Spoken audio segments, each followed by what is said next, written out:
කොන්නිචිවා. ඉතින් අද උගන්වන්නේ තෝ කියන නිපාතය. හරි. මම උදාහරණ ටිකක් බෝඩ් එකේ දාලා තියෙනවා තෝ නිපාතය යටතේ. තෝ නිපාතය භාවිත කරන්නේ මෙන්න මේ වගේ අවස්ථාවල. සහ නැත්නම් හා එක්ක සමග කියන අර්ථවලට ඔයාලට තෝ නිපාතය භාවිත කරන්න පුළුවන්. හරි. අපි වාක්‍ය ගොඩනගලා බලමු මොන වගේ අවස්ථාවලටද ගන්නෙ? සහ නේද? හා සමග එක්ක මේ ඕනම එකදී කවුද පාවිච්චි කරන්නේ? තෝ කියන නිපාතය. හරි. අපි මේක උදාහරණ ටික ලියලා බලමු. අක්කා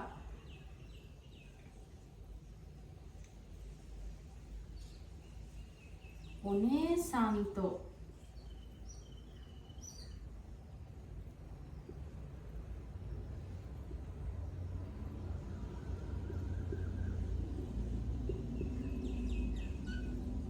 ඔකාසන් ඔනේ සන්තෝ ඔකාසන්. තෝ දැන් මේ මොකක් වෙනවටද? සහ කියන අර්ථය වෙනුවට.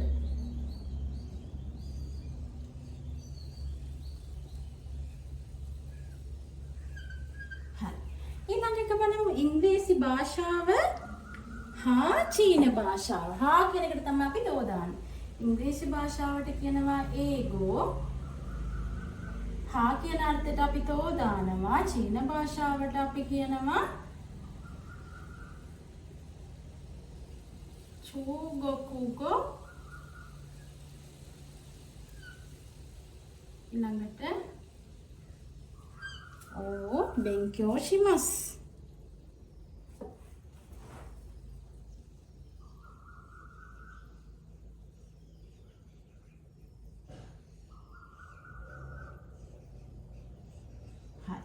අපි ඊළඟට බලමු යාළුවෝ එක්ක.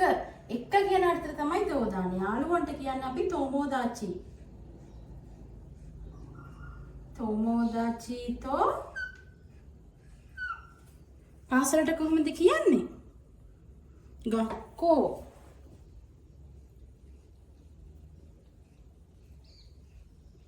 ගක්කෝ ඒකිමස්.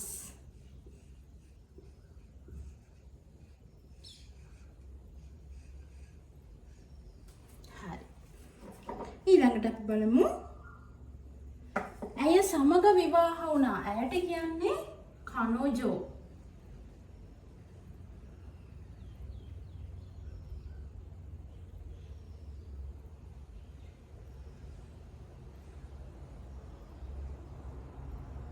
කනෝජෝ. සමග කියනකොට අපි දාන්නේ මොන නිපාතේද? මේ කියලා දීපු තෝ කියන නිපාතය. කනෝජෝතෝ කෙක්කොන් ශිමස්තා. කෙක්කොන් ශිමස්තා. තේරුණා නේද තෝ නිපාතේ? ඔය සහ කියන අර්ථයට තෝ දාලා නේද? හා කියන අර්ථයට තෝ දාලා. එක්ක කියන අර්ථයට තෝ දාලා. සමග කියන අර්ථයට තෝ දාලා. හරි. මෙන්න මේ කියන ඒවාට තමයි තෝ නිපාත එක් කරන්නේ. මේ පාඩම තේරුණා නේද? හරි.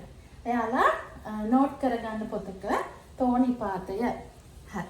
මේ වගේ ආයෙම මම නිපාතයක් අරගෙන එනකම් ඔයාලා හැමෝම සතුටින් පරිස්සමෙන් ඉන්න. සයිනරා.